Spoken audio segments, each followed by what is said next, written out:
Kisah bajak laut Tobelo, dari nelayan pesisir menjadi penguasa Laut Nusantara. Di utara Pulau Halmahera, pada wilayah yang kini dikenal sebagai Tobelo dan Galela, pernah lahir salah satu kisah maritim paling menegangkan dalam sejarah Nusantara, yaitu kisah bajak laut Tobelo.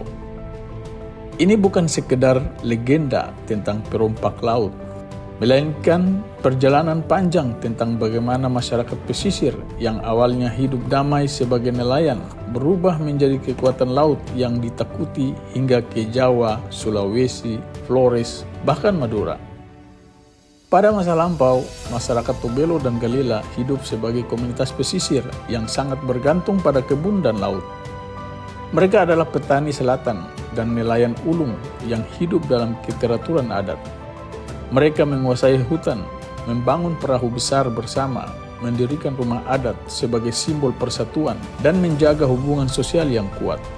Mereka juga memiliki konsep penting bernama canga. Pada awalnya, canga bukan berarti perompakan. Canga adalah batas wilayah tangkap ikan. Setiap kelompok nelayan memiliki wilayah laut masing-masing, dan siapapun yang melanggar harus membayar denda adat berupa seluruh hasil tangkapannya.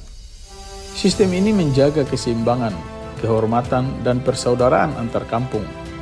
Masyarakat Tobelo dan Galela juga percaya bahwa mereka berasal dari leluhur yang sama yang diciptakan oleh Jogi Kimoi. Karena itu, meskipun kadang terjadi perselisihan, mereka selalu kembali pada persaudaraan adat. Kedamaian itu berubah drastis ketika jalur pelayaran internasional mulai ramai. Datanglah para perompak dari utara, yaitu bajak laut Balangini dan Mindanao dari Filipina Selatan. Mereka bukan tamu, mereka adalah ancaman. Mereka menyerang kampung-kampung pesisir Halmahera Utara, membakar perahu nelayan, merampas harta, menculik perempuan dan anak-anak untuk dijadikan budak, bahkan membunuh siapa saja yang melawan. Akibatnya, masyarakat Tobelo dan Galela terpaksa meninggalkan pesisir dan mundur ke pedalaman. Mereka membuka kampung baru di daratan dan mulai bertani demi bertahan hidup. Namun hidup dalam ketakutan tidak bisa berlangsung selamanya. Muncul kesadaran besar bahwa jika mereka terus diam, seluruh pesisir Halmahera akan jatuh ke tangan para perompak. Dari sinilah lahir keputusan besar. Mereka membangun kapal-kapal ekspedisi yang disebut Yo Canga Canga. Awalnya kapal ini bukan untuk merompak, tetapi untuk mencari rumah baru dan mempertahankan masa depan mereka. Dalam pelayaran itu, mereka bertemu langsung dengan armada bajak laut Balangini dan Mindanao di sebuah tempat bernama Jere. Terjadilah pertempuran laut yang sengit.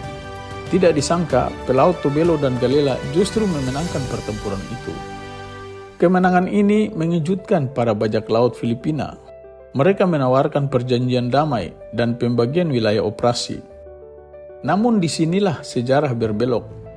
Para bajak laut Balangini mengira pelaut Tobelo dan Galela ingin bergabung menjadi perompak. Kesalahpahaman itu justru melahirkan cara pandang baru.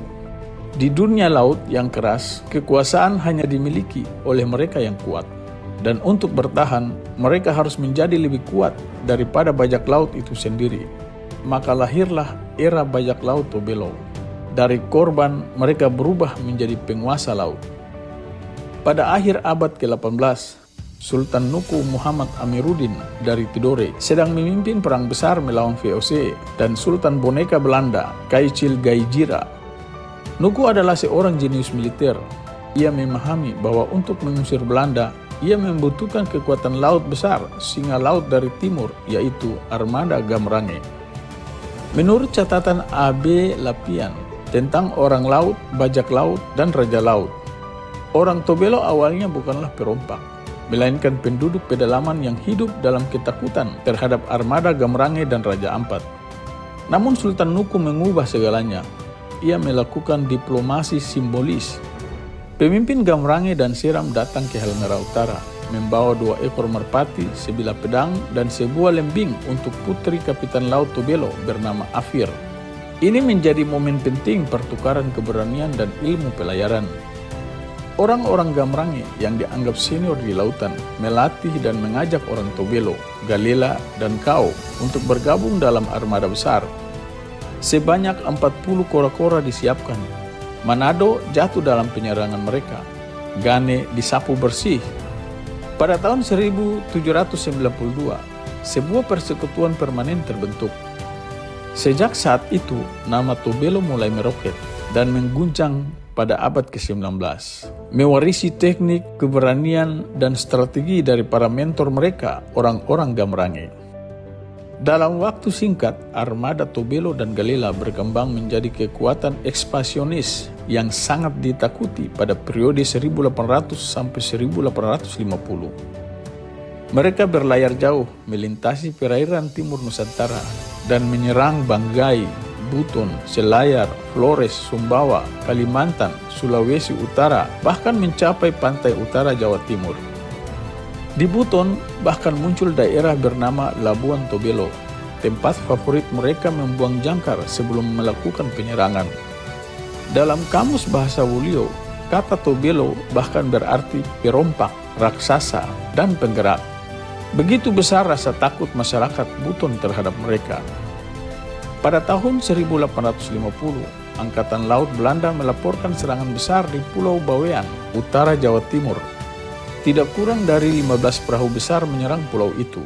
Setiap perahu memuat sekitar 60 orang, didayung puluhan orang, serta dilengkapi meriam, senjata api, dan amunisi lengkap. Mereka mendarat ketika para lelaki desa sedang berlayar berdagang. Rumah-rumah dibakar, harta dirampas, perempuan dan anak-anak ditangkap untuk dijadikan budak. Serangan ini mengguncang pemerintah kolonial Belanda. Pada tahun 1852, serangan serupa kembali terjadi di Flores dan Sumbawa. Dari para perompak yang tertangkap, diketahui bahwa sebagian besar berasal dari Tobelo dan sebagian kecil dari Mindanao di bawah pimpinan Sarif Takala. Nama Tobelo semakin menjadi momok. Salah satu tokoh paling terkenal adalah Labo atau Laba, pemimpin bajak laut Tobelo yang sangat ditakuti. Pada tahun 1855, Residen Ternate bernama Sterling menerima informasi bahwa Laba bersembunyi di kampung Gamhoku Tobelo. Belanda mengirim kapal Vesuvius dan menuntut penyerahannya. Penduduk menolak, maka Vesuvius menembaki kampung itu hingga rata dengan tanah. Gamhoku terbakar habis. Penduduk kemudian dipindahkan ke tempat baru yang disebut Gamsungi, kampung baru yang menjadi pusat Tobelo hingga sekarang. Laba akhirnya tertangkap, diadili di Ternate, lalu dibuang ke Bengkulu hingga meninggal di pengasingan. Dalam manuskrip Buton muncul nama besar lain yaitu La Bolontio. Sebagian sumber menyebutnya sebagai bajak laut Moro dari Filipina. Tetapi dalam tradisi Buton, ia dikenal sebagai kapten laut dari Tobelo di bawah Kesultanan Ternate. Ia menyerang Buton, Muna, Konawe, Moronene, hingga ke Selayar. Tujuannya bukan hanya merompak, tetapi juga memperluas pengaruh Kesultanan Ternate dan Islam di kawasan timur Nusantara. Lawan terbesarnya adalah Laki Laponto, tokoh yang kelak dikenal sebagai Haluleo di Konawe, Laki Laponto di Muna, dan Sultan Murhum di Buton. Dalam duel besar di pesisir Boneatiro, Laki Laponto berhasil memenggal kepala La Bolontio. Kemenangan itu mengubah sejarah Buton. Laki Laponto kemudian menikahi putri Raja Buton dan kemudian masuk Islam dan menjadi Sultan Buton pertama. Kejayaan bajak laut Tobelo tidak berlangsung selamanya. Belanda mulai bertindak keras. Sultan Ternate dan Sultan Tidore ditekan untuk ikut memberantas mereka. Pada tahun 1878, seorang bangsawan keturunan Arab dari Makian bernama Said Muhammad membentuk pasukan anti bajak laut beranggotakan 125 orang. Dalam tahun pertama, mereka berhasil menangkap 140 bajak laut Tobelo Galela dan menggiring mereka ke Ternate untuk diadili. Lalu muncul aturan baru. Semua perahu orang Tobelo dan Galela wajib memiliki pas jalan resmi dari Sultan dan Residen. Tanpa surat itu, kapal dianggap kapal bajak laut dan langsung ditindak. Sang Haji Tobelo dan Sang Haji Galila yang diduga melindungi para perompak pun dipecat. Perlahan operasi bajak laut mereda. Pada akhir abad ke-19, era bajak laut Tobelo hampir sepenuhnya berakhir. Sebagian masyarakat Tobelo dan Galila kemudian berimigrasi ke Bacan, Obi, dan pulau-pulau selatan Halmahera. Mereka dikenal sebagai Togale, gabungan Tobelo dan Galila yang dianggap sebagai saudara tua. Sementara yang tetap tinggal di kampung asal dianggap saudara muda. Makna Canga pun berubah. Dulu berarti batas wilayah laut, lalu menjadi simbol ekspedisi perang. Kini ia menjadi filosofi perjuangan hidup, bergelut dengan zaman, bukan lagi membunuh.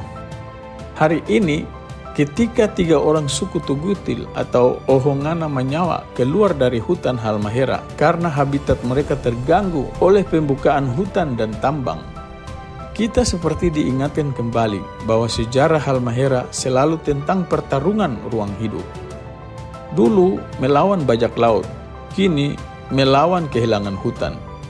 Dulu mempertahankan laut, kini mempertahankan tanah. Sejarah bajak laut Tobelo bukan sekedar kisah kekerasan di laut. Ia adalah kisah tentang perubahan, tekanan, perlawanan, kekuasaan, dan bagaimana sebuah masyarakat pesisir memilih bertahan dalam kerasnya zaman. Dari nelayan menjadi perompak, dari korban menjadi penguasa laut, lalu kembali menjadi masyarakat yang menjaga tanah leluhurnya dan nama Tobelo. Hingga hari ini tetap hidup bukan hanya sebagai sejarah ketakutan di Laut Nusantara, tetapi sebagai simbol keberanian orang Halmahera menghadapi dunia. Terima kasih atas perhatiannya. Wassalamualaikum warahmatullahi wabarakatuh. Salam dari Kayu Merah Puncak.